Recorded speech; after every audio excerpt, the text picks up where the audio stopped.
So the theme I have today is faithfulness. If we get into the Torah portion itself right now, the opening word is ki Teitzei, and the root of that is yatsa. Yatsa itself means to go out, come forth, proceed, and bring out.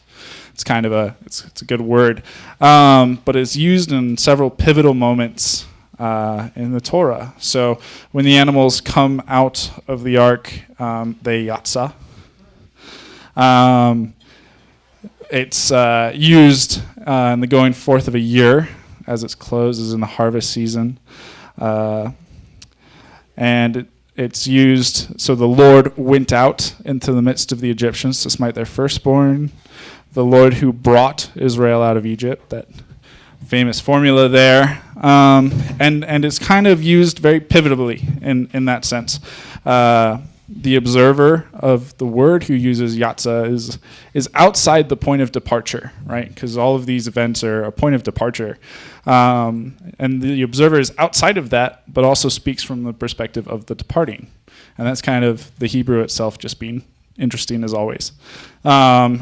And it's used when God, not in God's initial creation, but when he uses what already exists to accomplish his purposes.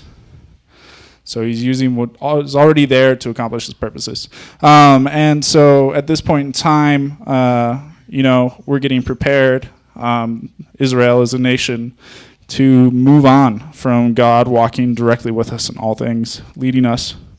Right, this is Deuteronomy. This is right before we cross the river, and so it is a pivotal turning moment. And I think that's really interesting. That the word itself, which defines so much, I think it's also used when he blesses Abraham. It says his descendants will be mighty, and they will go out from you, and so on and so forth. So it's I think it's an awesome word. And at this time, he chooses to just go over laws, right?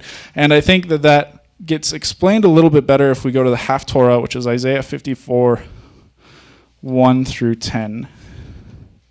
I didn't mark my book, but I just want to read a couple key phrases from it. Okay. So we'll start in 7. For a brief moment I forsook you, but with great compassion I will gather you. In an outburst of anger I hid my face from you for a moment, but with everlasting loving kindness I will have compassion on you, says the Lord your Redeemer. For this is like the days of Noah to me, when I swore that the waters of Noah would not flood the earth again. So I have sworn that I will not be angry with you, nor will I rebuke you. For the mountains may be removed and the hills may shake, but my loving kindness will not be removed from you, and my covenant of peace will not be shaken, says the Lord who has compassion on you. And I think that kind of begins to point us in the direction of that faithfulness I was speaking to. God has ever been faithful to us, and only in his anger does he ever turn away. And, well, how do we make him angry? We disobey him, right? So, and to disobey him, we have to have things that we don't do that he's asked us to do. And those things are his laws, his commandments. And, we demonstrate our faithfulness to him by following those laws and commandments.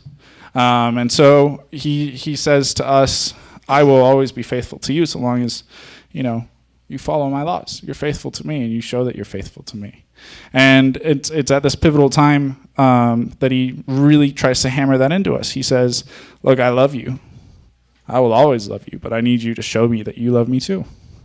And I think that's how this is done, through following and obeying his laws. And that's kind of what I got out of the Torah portion. And it's just hammered in again by the Brit Hadashah portions, the New Testament. Matthew 5:27, it's do not commit adultery. And 1 Corinthians 5, 1 through 5, both of them, the Brit Hadashah portions, is casting out the immoral because of sexual immorality.